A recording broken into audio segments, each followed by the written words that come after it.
बिस्मिल्लाहिर्रहमानिर्रहीम। उस वक्त सामने खड़ा अपना ससुर मुझे एक बहुत ही जालिम इंसान लग रहा था। मैं घबराती हुई पीछे की तरफ जा रही थी। मेरे जिस्म से जान निकलती जा रही थी। जैसे जैसे वो शख्स मेरी तरफ आ रहा था, अपने शौहर के अल्फाज मेरे कानों में गूंज रहे थे। मुझे मेरा शौहर बार बार कहता था कि मेरे बाप के पास भी मत जाना, उनके कमरे में भी मत जाना, जितना हो सके मेरे बाप से दूर रहना। मुझे अब समझ आ रही थी कि वो मुझे मना क्यों करते थे। मैं नफ़ी में सर हिला रही थी, उनके सामने हाथ जोड़ रही थी कि मुझसे दूर रहो, लेकिन शायद वो शख्स सुन ही नहीं रहा था। कभी मुझे उस बेचारी मुलाजमा का ख्याल आ जाता, कभी अपनी शौहर की बातों का ख्याल आता। मुझे खुद पर भी गुस्सा आ रहा था कि मैं इस कमरे में आ क्यों गई थी। न जाने मुझे कौन से खिदमत करने का भूत सवार हो गया था जब मैं खाना लेकर आ गई थी। अचानक मैं पीछे की तरफ दीवार के साथ लग गई। मेरे आंसू निकलने लग गए। मैं चीखने लग गई थी। मैं बहुत ज़्यादा बेबस हो चुकी थी। अपने शौहर को पुकार रही थी। मैं जानती थी कि इस वक्त घर में कोई नहीं है, न ही मुझे इस वक्त घर में कोई बचाने वाला मौजूद है। अचानक वो शख्स मेरे बहुत करीब आ गया और उसके बाद जो कुछ हुआ वो बयान करना मुश्किल है। मेरा नाम नबीला है। आज मेरी शादी को दूसरा दिन था। मैं देख रही थी कि आज सुबह से काम वाली नहीं आई थी। पहले 2 दिन तो काम वाली आती रही थी, लेकिन आज न जाने वो कहाँ गायब हो गई थी। मैंने जब अपने शौहर से पूछा तो वो बहुत ज़्यादा घबरा गया था। मैंने कहा, आज काम वाली नहीं आई तो आपके अब्बा के कमरे में मैं ही खाना देकर आती हूँ। वो कहने लगा, नहीं, तुम्हें जाने की जरूरत नहीं है, मैं खुद ही लेकर जाता हूँ। उसने ये कहकर मेरे हाथ से ट्रे पकड़ी और वहां से चले गए। मुझे लगा कि शायद उन्होंने इस वजह से ऐसा कहा है कि मैं 2 दिन की दुल्हन हूँ, काम करती अच्छी नहीं लगती। मैं यहाँ जानती भी किसी को नहीं थी। इर्द गिर्द सब लोग अनजान थे। घर में सिर्फ मैं, मेरा शौहर और ससुर ही थे। लेकिन मैं देख रही थी कि मेरे शौहर अपने बाप का ज्यादा जिक्र नहीं करता था। वो बीमार रहते थे, लेकिन ज्यादा मुझे उनके पास नहीं जाने देता था। मैं सिर्फ 1-2 बार ही अपने ससुर से मिली थी, वो भी सिर्फ उस वक्त जब वो सो रहे थे। 2-3 दिन तक मेरे शौहर काम पर नहीं गए थे। मैंने उससे कहा कि अब तो शादी को काफी दिन हो गए, लेकिन आप अभी तक काम पर क्यों नहीं जा रहे। उसका जवाब सुनकर मैं थोड़ी हैरान भी हुई, क्योंकि वो मुझे अकेले घर में छोड़कर नहीं जाना चाहते थे। उन्होंने कहा कि वो जब तक किसी मुलाजिम का बंदोबस्त नहीं कर लेंगे तब तक वो काम पर नहीं जाएंगे, क्योंकि मैं अकेली घर में नहीं रह सकती और उनके वालिद की खिदमत भी नहीं कर सकती। मैं भी खामोश हो गई थी। 2-3 औरतें आईं। पहले तो वो काम के लिए हामी भर जाती थी, लेकिन 2 दिन बाद ही आकर ये कह देती थी कि हम ऐसे घर में काम नहीं कर सकती जहां औरत की कोई इज्जत ही ना हो। उनकी बातें सुनकर मैं हैरान हो जाती थी कि वो ऐसा क्यों कहती है।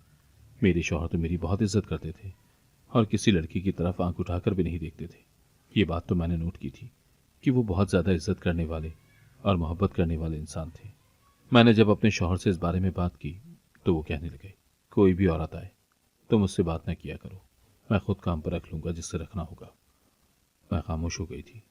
कुछ दिन बाद एक औरत आ गई काम के लिए, लेकिन वो बिल्कुल खामोश रहती थी। घर में भी डरी सहमी सी रहती थी। मुझसे भी ज्यादा बात नहीं करती थी। मैं छोटी थी जब मेरे बाप का इंतकाल हो गया था।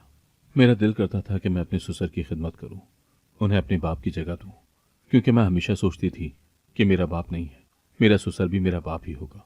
लेकिन मेरा शौहर था कि मुझे अपने बाप के करीब तक नहीं जाने देता था। मुझे सख्ती से मना करता था कि बहुत बुरा होगा अगर किसी दिन मैंने तुम्हें अपने बाप के कमरे के आसपास भी देख लिया तो। न जाने वो मुझ पर इतनी सख्ती क्यों करते थे। एक दिन मैं किचन में खड़ी खाना बना रही थी। वहीं पास नौकरानी खड़ी हुई थी। बातों ही बातों में उसको मैंने बताया कि न जाने मेरे शौहर को क्या मसला है, मुझे अपने बाप के पास तक नहीं जाने देता। जब भी मेरा दिल करता है कि मैं अपनी ससुर की खिदमत करूं तो वो गुस्सा कर जाते हैं। मैंने कभी जिंदगी में अपने बाप की खिदमत नहीं की थी, तो इसीलिए मेरा दिल करता है। वो एकदम से मेरी तरफ देखकर कहने लगी, तुम्हारा शौहर बहुत अच्छा करता है कि तुम्हें अपने बाप के करीब तक नहीं जाने देता, और तुम्हारे लिए यही अच्छा होगा कि तुम अपने ससुर के पास भी ना जाओ। मैं हैरत से उस मुलाजमा की तरफ देखने लगी। वो भी मेरे ससुर के बारे में ऐसी बातें कर रही थी। मुझे गुस्सा तो आया, लेकिन मैं खामोश रही। उस दिन मुलाजमा को कोई काम था जिसकी वजह से वो जल्दी काम से चली गई थी। इसी वजह से मुझे ही अपने ससुर के कमरे में खाना लेकर जाना पड़ा। मैं उनके कमरे में गई, उनके साइड टेबल पर खाना रखा और उन्हें जगाने लगी। थोड़ी देर बाद उनकी आंख खुली। वो अभी मुझे देख ही रहे थे, इससे पहले कि कुछ कहते।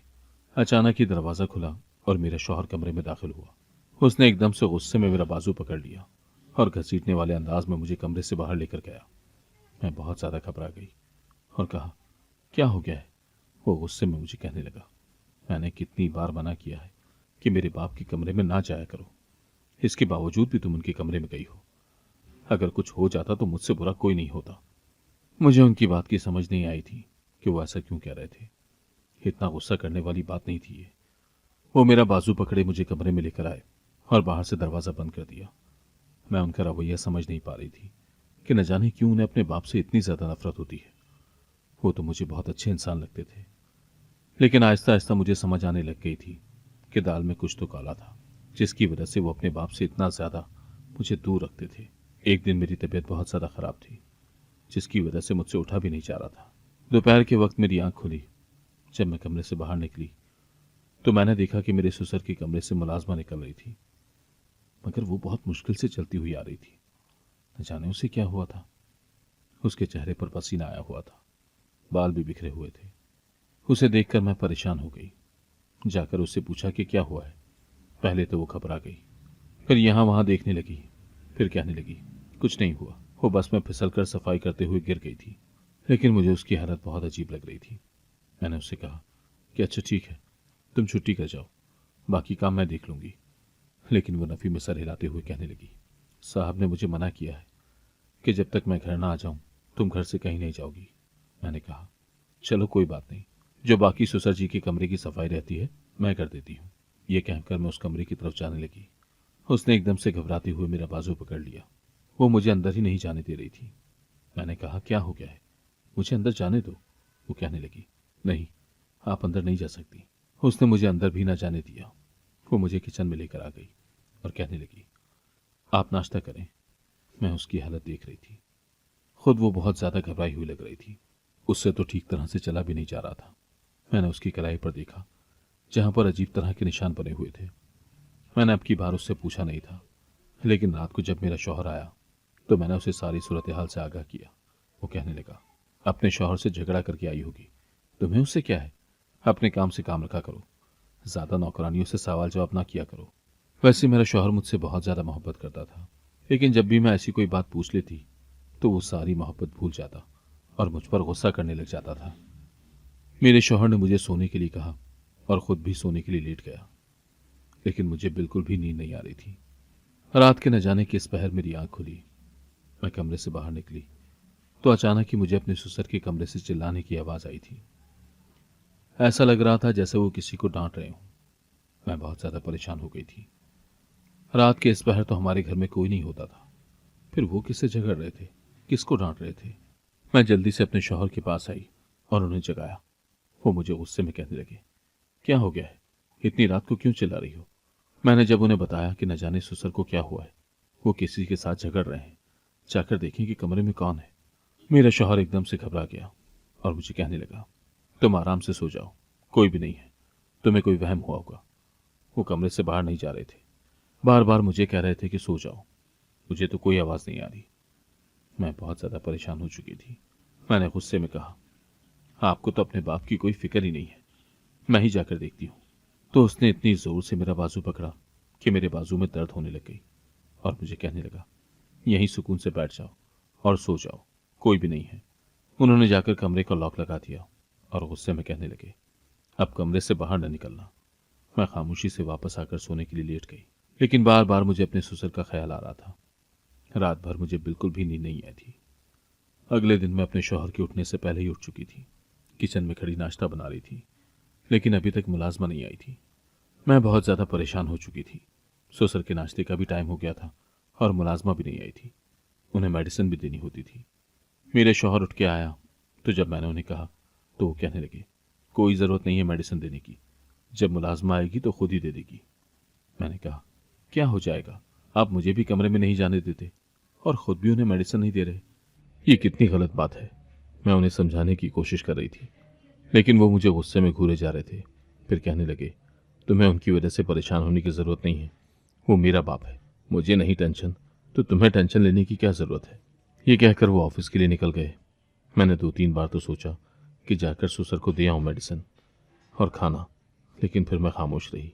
आज काफ़ी देर से मुलाजमा आई थी, उसकी तबीयत बहुत ज़्यादा ख़राब लग रही थी। मैंने उससे कहा कि अगर तबीयत ठीक नहीं थी तो छुट्टी कर लेती। वो कहने लगी नहीं, मैं नहीं चाहती कि जो कुछ मेरे साथ होता है वो आपके साथ हो। आपका ससुर आपके साथ कुछ गलत करे या आपको उनके कमरे में जाकर उनकी खिदमत करनी पड़े। मैं हैरत से उसकी तरफ देख रही थी। मैंने उससे वजह पूछी, तुम क्या कहना चाह रही हो, क्या हुआ है तुम्हारे साथ? लेकिन वो कुछ भी बताने को तैयार नहीं थी। बस कहने लगी कि आप इस बात को छोड़ें और इस घर में अपनी हिफाजत किया करें। आप सोच भी नहीं सकती कि आप कैसे घर में रहती हैं। मैं तो बहुत मजबूरी में अपने बच्चों की खातिर यहाँ काम करती हूँ, वरना यहाँ तो कोई भी औरत काम न करे। पता नहीं तुम कैसे बची हुई हो। फिर खाने वाली ट्रे उठाकर मेरे ससुर के कमरे की तरफ चली गई। मैं खामोशी से अपने कामों में मसरूफ हो गई थी। मैं किचन के काम खत्म करके लाउंज में आई तो देखा कि लंगड़ाती हुई मुलाजमा मेरे ससुर के कमरे से निकल रही थी। मैं हैरत से आज फिर उसे देख रही थी। आज फिर उसकी हालत ऐसे कैसे हो गई थी? मैं परेशानी के आलम में मुलाजमों को देख रही थी। अचानक ही वो गिरते गिरते बची। मैंने जाकर उसे संभाला और कहा, क्या हो गया है? मैं उसकी आंखों में तैरती नमी देख रही थी। ऐसा लग रहा था जैसे वो बहुत मुश्किल से अपने आंसू कंट्रोल कर रही हो। थोड़ी देर बाद वो घबराई हुई कहने लगी, मुझे घर जाना है, मेरी बेटी की तबीयत बहुत ज़्यादा ख़राब है। वो ये कहकर चली गई, लेकिन मैं जानती थी कि कोई तो मसला था। कुछ तो ऐसा हुआ था जिसकी वजह से वो ऐसे चली गई थी। मैं भी अपने कमरे में आ गई। अचानक थोड़ी देर बाद मुझे बाहर से अजीब किस्म की आवाज़ें आने लगी। मैं जब कमरे से बाहर निकली तो लाउंज के दरमियान आग जल रही थी, जैसे कोई चीज़ जल रही हो। मैं जल्दी से बाहर गई। वहाँ पर ऐसा लग रहा था जैसे कुछ तस्वीर और फ्रेम पड़े हों जिन्हें किसी ने आग लगाई हो। मैंने जल्दी से उनके ऊपर पानी डाला। मैं बहुत ज़्यादा घबरा गई थी। मैं तस्वीर को देखने लगी। वो किसी औरत की तस्वीर लग रही थी। मैंने जल्दी से अपने शौहर को कॉल की। वो थोड़ी देर बाद आ गया। आते ही मुझे देखने लगा और जल्दी से पूछने लगा, तुम ठीक तो हो? मैंने इस बात में सर हिलाया और उसे बताया, न जाने किसने आग लगा दी थी तस्वीर को और ये यहाँ पर पड़ी हुई थी। वो मुलाजमा के बारे में पूछने लगा। मैंने बताया कि वो चली गई है। वो गुस्से में कहने लगा, वो इतनी जल्दी क्यों चली गई है? मैंने उसे कहा भी था कि जब तक मैं वापस ना आ जाऊं तुम कहीं ना जाना। मैं देख रही थी मेरा शौहर बहुत ज़्यादा घबराया हुआ लग रहा था और बार बार मुझे देख रहा था। मुझसे पूछ रहा था कि तुम ठीक हो ना? मैं इस बात में सर हिला रही थी। मैंने उसे कहा कि मेरी वजह से परेशान होने की ज़रूरत नहीं है, मैं बिल्कुल ठीक हूँ। मेरी वजह से आप इतना ज़्यादा क्यों परेशान हो जाते हैं? वो कहने लगा, कुछ लोग भरोसे के काबिल नहीं होते, जिन्हें हम न दूर कर सकते हैं न पास रख सकते हैं। इसी वजह से मुझे हर वक्त तुम्हारी फिक्र रहती है। काश कि मैं तुम्हें यहाँ से दूर लेकर जा सकता। वो बहुत ज़्यादा बेबसी से बोल रहा था। उस दिन के बाद तो ये मामूल बन चुका था। कभी कुछ जला पड़ा होता तो कभी कुछ। हमारी मुलाजमा की भी यही हालत थी। जब भी वो ससुर के कमरे से निकलती तो बहुत ज़्यादा लंगड़ा लंगड़ा कर चल रही होती थी। एक दिन तो हाथी हो गई। वो कहने लगी, अल्लाह करे तेरा ससुर मर जाए, मेरी जान को भी चैन आ जाए। मैं बहुत ज़्यादा हैरान थी। शायद वो मेरी ससुर की खिदमत कर करके थक चुकी थी, इसी वजह से ऐसा बोल रही थी। क्योंकि मेरे ससुर की वजह से मेरा शौहर उसे घर से नहीं जाने देता था जब तक वो खुद घर नहीं आ जाता था। और वो मजबूर औरत अपने बच्चों की वजह से यहाँ काम कर रही थी। क्योंकि मेरा शौहर औरों से बहुत अच्छी तनख्वाह भी देता था और ज़्यादा घर में काम भी नहीं करना होता था। बस उसका ज़्यादा काम यही होता था कि वो ससुर के कमरे में होती थी और उनकी खिदमत करती थी। आज वो मुझे पहले ही बताकर चली गई थी कि वो कल नहीं आएगी, इसी वजह से अपना बंदोबस्त कर लूँ। मैंने भी अपने शौहर को ये बात ना बताई। मैंने सोच लिया था कि कल का सारा दिन मैं खुद अपने ससुर की खिदमत करूँगी। अगले दिन मैंने अपने शौहर से झूठ बोला और कहा कि मुलाजमा ने कहा था कि वो थोड़ी देर से आएगी, इसी वजह से आपको परेशान होने की ज़रूरत नहीं है। वो आ जाएगी और खाना दे देगी। मेरा शौहर रिलैक्स होकर चला गया। मैंने खाना डाला और अपने ससुर के कमरे की तरफ गई। मैंने जैसे ही जाकर दरवाज़ा खोला तो वो जाग रहे थे, बैठे हुए थे। अचानक ही वो मुझे अजीब सी नज़र से घूरने लगे। उनके चेहरे के जाविये बदल रहे थे। मैं उनके चेहरे के बदलते जाविये देखकर बहुत ज़्यादा घबरा रही थी। उन्होंने एकदम से जाकर दरवाज़ा बंद कर दिया। मैं जो साइड टेबल पर खाना रख रही थी, मेरे हाथ से खाना गिर गया। मेरे हाथ पांव पूरी तरह से कांपने लग गए। मैं बहुत ज़्यादा घबरा गई कि उन्होंने दरवाज़ा क्यों बंद कर दिया। मैंने डरते हुए पूछा, आपने दरवाज़ा क्यों बंद किया है? मुझे बाहर जाने दे। आज मुझे अपने शौहर की बात याद आ रही थी कि कभी भूल कर भी उनके कमरे में मत जाना, उनके पास मत जाना। अचानक ही वो मेरी तरफ बढ़ने लगे थे। उनके कदम मेरी तरफ बढ़ रहे थे। मैं पीछे होती होती अचानक से दीवार के साथ लग चुकी थी। बहुत ज़्यादा बेबस हो चुकी थी मैं। कभी मैं बंद दरवाजे को देखती तो कभी मैं उनकी तरफ देखती। अगले ही लम्हे मेरी कमरे में चीख बुलंद हुई थी। मैं चिल्लाते हुए उन्हें बोल रही थी, मुझे जाने दो, मुझे छोड़ दो। आज मुझे नौकरानी की भी बात याद आ रही थी। उसके बाद वो हुआ जिसके बारे में मैंने कभी सोचा भी नहीं था। मैं चीख रही थी, चिल्ला रही थी। अचानक ही मैं बेहोश हो गई। मुझे होश आया तो मैंने खुद को अपने कमरे में पाया। मेरे पास मेरा शौहर बैठा हुआ था। उसे देखते ही मेरी आंखों से आंसू बहने लग गए। मैं एकदम से उसके सीने से लग गई और बुरी तरह से रोने लग गई थी। वो मुझे देखकर कहने लगा, तुम ठीक तो हो? जबकि वो अच्छी तरह जानता था कि मैं ठीक नहीं हूं। मैं नफी में सर हिला रही थी। मैंने रोते हुए कहा कि मुझे यहां से जाना है, मुझे यहां से कहीं दूर ले जाओ। तुम्हारा बाप बहुत जालिम आदमी है। मैं बहुत ज्यादा रो रही थी। वो कहने लगा, मैंने तुम्हें हमेशा मना किया था कि मेरे बाप से बच के रहना, जहां भी वो हो वहां मत जाना। लेकिन तुम्हें मेरी कोई बात समझ आती है? मेरा सारा वजूद कांप रहा था। वो मुझे कहने लगा, हकीकत जानना चाहती हो ना कि मेरा बाप ऐसा क्यों है? तो सुनो, मुझे बचपन से ही अपने बाप से बहुत ज्यादा नफरत थी। मैंने हमेशा अपने बाप को अपनी मां पर जुल्म करते हुए देखा था। तुम सोच भी नहीं सकती कि मेरा बाप कैसा आदमी है। मेरी बहनें भी हैं जो कभी इस घर में नहीं आई। पता है क्यों? क्योंकि उन्हें अपने बाप से बहुत ज्यादा नफरत है। जानती हूं मैं कितनी मुश्किल से इस शख्स को इस घर में बर्दाश्त करता हूं। मेरा बस नहीं चलता कि घर से बाहर फेंक दूं, लेकिन फिर सोचता हूं कि वो बाप है, मैं ऐसा कैसे कर सकता हूं? उन्होंने हमारी मां के साथ ऐसा किया था, मैं उनके साथ ऐसा नहीं कर सकता। हमारी मां तो क्या, वो हर औरत के साथ ही ऐसा करते थे। अचानक ही मेरे शौहर की आंखों में से आंसू बहने लग गए। मैं उसकी तरफ देख रही थी। ऐसा लग रहा था जैसे उसमें हिम्मत ही नहीं कि वो मुझे मुकम्मल सच बता पाए। अपने ससुर का इतना सा सच सुनने के बाद ही मुझे तो हैरत हो रही थी। मैंने कहा, मुझे सारी हकीकत बताएं। वो पहले तो खामोश रहा, जैसे वो मुझे बताना ही ना चाह रहा हो। फिर कहने लगा, हम छोटे छोटे थे तो हमने हमेशा यही देखा था कि हमारे बाप को औरतों से बहुत ज़्यादा नफरत थी। जब भी उन्हें गुस्सा आता वो अम्मा पर हाथ उठाते और अम्मा को बहुत ज़्यादा मारते थे। हम सब बहन भाई बहुत ज़्यादा डर जाते थे। अब्बा को रोकने की कोशिश करते थे, लेकिन अब्बा मुझे तो कुछ नहीं कहते थे, मगर बहनों को भी बहुत ज़्यादा मारते थे, जिसकी वजह से मेरी बहनों को भी अपने अब्बा से बहुत ज़्यादा नफरत हो गई थी। नफरत तो मुझे भी अपने बाप से बहुत ज़्यादा थी, लेकिन कभी मैं उनके सामने बोल नहीं पाया था। वक्त गुजरने लगा। मेरे बाप ने मेरी माँ पर इतना ज़्यादा जुल्म किया कि आखिर में अम्मा ने तंग आकर अपनी ज़िंदगी ख़त्म कर ली, क्योंकि वो मज़ीद अब्बा का जुल्म बर्दाश्त नहीं कर सकती थी। इसी वजह से हमारी माँ ने अपनी जान ले ली और हमें अकेला छोड़ गई थी। उसके बाद अपनी बहनों की हिफाजत मैं ही करता था। उनकी शादी ब्याह भी मैंने ही किए। हमारे बाप को उनकी कोई फिक्र नहीं होती थी। इसी वजह से मुझे अपने बाप से बहुत ज़्यादा नफरत हो गई थी। लेकिन वक्त गुजरने लगा। शायद उन्हें इस बात का एहसास हो गया था कि उनके जुल्म से तंग आकर उनकी बीवी ने खुदकुशी की है। लेकिन उसके बाद वो आहिस्ता आहिस्ता औरतों से बहुत ज़्यादा डरने लग गए थे। मेरी माँ उनके ख्वाब में आती, उन्हें यही कहती थी कि वो उन्हें कभी माफ़ नहीं करेंगी। उन्हें औरतों से बहुत ज़्यादा डर लगने लग गया था। उनके करीब कोई भी औरत जाती तो वो ऐसा ही उसके साथ रवैया अख्तियार करते थे, उसे मारने लग जाते, या उन्हें औरतों को देखकर बहुत ज़्यादा गुस्सा आता था, या फिर वो ऐसे हो जाते थे। इसी वजह से मैं हमेशा तुम्हें अपने बाप से दूर रखना चाहता था। मैं नहीं चाहता था कि कभी तुम्हें मेरे बाप की असलियत मालूम हो। मेरा शौहर आंसू छुपाते हुए बता रहा था। उसकी आंखों से बहुत ज्यादा आंसू बह रहे थे। शर्मिंदगी से उसकी निगाहें झुकी हुई थी। ऐसा लग रहा था जैसे वो मुझे अपने बाप की हकीकत बताते हुए बहुत ज्यादा शर्मिंदा हो रहे हों।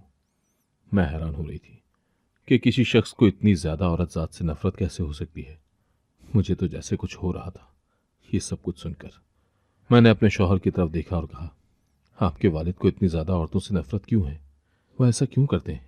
मेरा शौहर खामोश हो गया और कहने लगा, मैं मजीद कुछ नहीं बता सकता। मैं जिद करने लग गई क्योंकि मुझे जानना था, कोई तो वजह थी, वरना कोई यूं ही तो नहीं किसी से इतनी ज्यादा नफरत करता। क्या उन्हें अपनी मां से भी इतनी ज्यादा नफरत थी? मैं तजस्सुस से पूछे जा रही थी, लेकिन वो मुझे कुछ भी नहीं बता पा रहे थे। अचानक ही कहने लगे, उन्हें सबसे हमेशा ही नफरत थी। मैंने अपने शौहर की तरफ देखा और कहा, जानते हो, जब भी मुलाजमा उनके कमरे में जाती थी उनकी खिदमत करने के लिए, वो उस मुलाजमा पर भी ऐसे ही जुल्म करते थे, हाथ उठाते थे, ऐसे ही उसकी भी पिटाई कर देते थे। मेरा शौहर कहने लगा, मैं सब कुछ जानता हूं, लेकिन मैं भी मजबूर था, कुछ नहीं कर सकता था। मैं चाहता तो था कि अपने बाप की खिदमत खुद कर सकता, लेकिन मैं उन्हें इस काबिल ही नहीं समझता कि उनकी खिदमत करूं, क्योंकि उन्होंने जो कुछ मेरी माँ के साथ किया, मेरी बहनों के साथ किया, बल्कि हर औरत के साथ किया, उसकी वजह से मैं कभी उन्हें माफ़ नहीं कर सकता। वो बहुत ज़्यादा जालिम है। और तो और अब तो उन्होंने मेरी बीवी पर भी हाथ उठाया है। माना कि वो पागल है, इस वक्त वो अपने होशो हवास में नहीं है, लेकिन फिर भी मुझे बहुत ज़्यादा दुख हुआ है। उन्हें तुम पर हाथ नहीं उठाना चाहिए था। मैं उनसे हमेशा इसी वजह से तुम्हें दूर रखना चाहता था। मैं अपने शौहर की तरफ देख रही थी, उसे मेरी कितनी ज़्यादा फिक्र थी, लेकिन हैरत तो मुझे अपने ससुर पर हो रही थी। कोई इतना जालिम कैसे हो सकता है? एक शख्स ने अपनी बेटियों को, अपनी बीवी को, अपने बेटे को, सबको खो दिया। इसके बावजूद भी वो इतना जालिम बना हुआ है। पागल होने के बाद भी वो जुल्म करना नहीं भूलता। ये बात मुझे हैरान कर रही थी।